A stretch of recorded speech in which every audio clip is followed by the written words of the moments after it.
What's up, amigos? My name's Gabriel Paredes. Welcome back to my channel. I appreciate you being here today. Now, today I'm going to talk to you about 4 habits of the rich. Now, keep in mind that I've been in the financial services business now going on 19 years. 19 years of my life. I've owned my own company going on 16 years, and I've seen everything from people going from rags to riches, people starting off and starting to understand money, and then all of a sudden build a nice nest egg, and now they're retired. And I've seen people that are the whales out there, people that are very wealthy, that are moving money around. And I've studied how people think about money, how people think about spending. And these are 4 things that I think could really help you out. So let's get right into it. Number one is whenever there's going to be money that's going to leave their hands, whenever there's money that's going to leave their household or their bank, they ask themselves this question: is what I'm about to spend money on, is it a need or is it a want? Now, keep in mind, here in Los Angeles, in California, in the United States, and I'm assuming that throughout most of the world, we think in a very consumer mindset, meaning that we go out there and we trade our time, in most cases,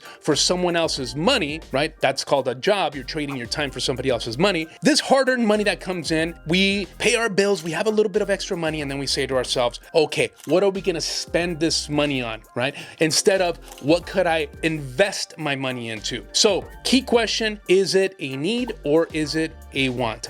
That's gonna, I believe, could really help you out. Now, number two, this is probably the most important. Am I buying an asset or am I buying a liability? We saw when the government was handing out checks left and right, so many people pull up in their new G-Wagon and their new Mercedes and their new BMW with new outfits all the time, with all the fancy new gadgets. And people were just buying a bunch of liabilities, my friends. People weren't necessarily thinking about this money I didn't have before. What could I do so it could grow, so it could pay me in the future? So let me start by saying this, okay? Wealthy people think into the future. Most poor people think in the now. So I'll give you an example, okay? Consumers, most people think, what could I do now with this money that I have, right, in order for me to look rich now? Now think about what I just said. What could I do with this money in order for me to look rich now? Wealthy people, what could I do with this money to actually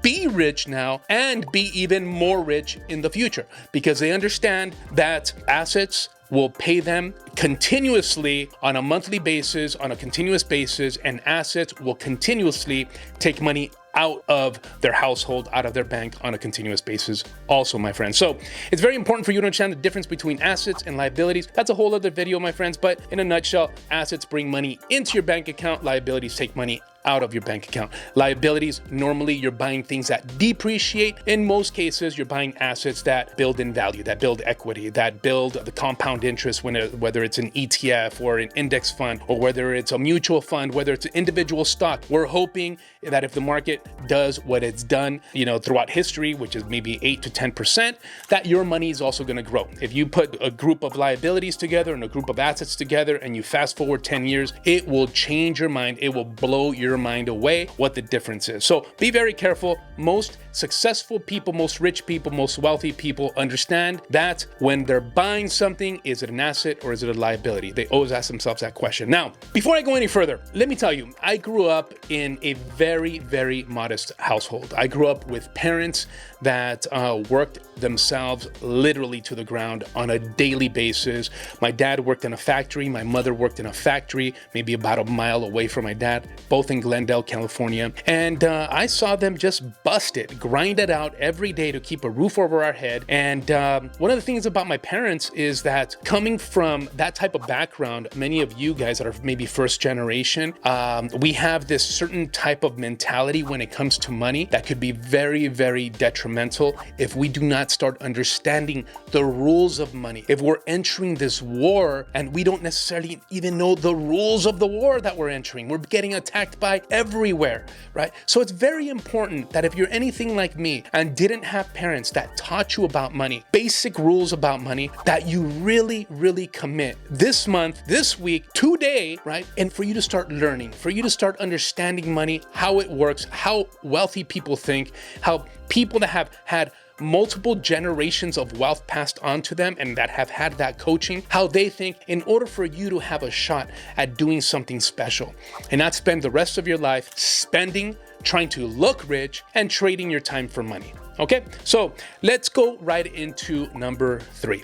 Number 3, learn to say no, right? I've learned that wealthy people, rich people are very comfortable with saying no. They understand this. Most people do not value, now think about this. This is most people do not value the time and the knowledge and the sacrifice and the blood, sweat, and tears that they have put into a project or their life in general in order for them to get to where they're at now. Wealthy people understand that the most important form of value in life is time. So they're very selective and they're very careful on who they're spending time with and what they're saying yes to. They don't say yes to just about everything that comes across their desk or their assistant or whatever the case may be. Us, meaning me, as first generation, we're taught, hey, just be happy you have a job and you have a boss that likes you. Just be happy that you have a roof over your head, right? Somebody needs something, be accommodating, say yes and say yes and say yes. And before you know it, my friends, many of you guys already know. In most cases, you say yes, you say yes, you say yes, everybody's happy with you. The minute you say no, people forget about all the times you said yes. So be very selective about what you're saying yes to and be very selective on what you're spending your time in.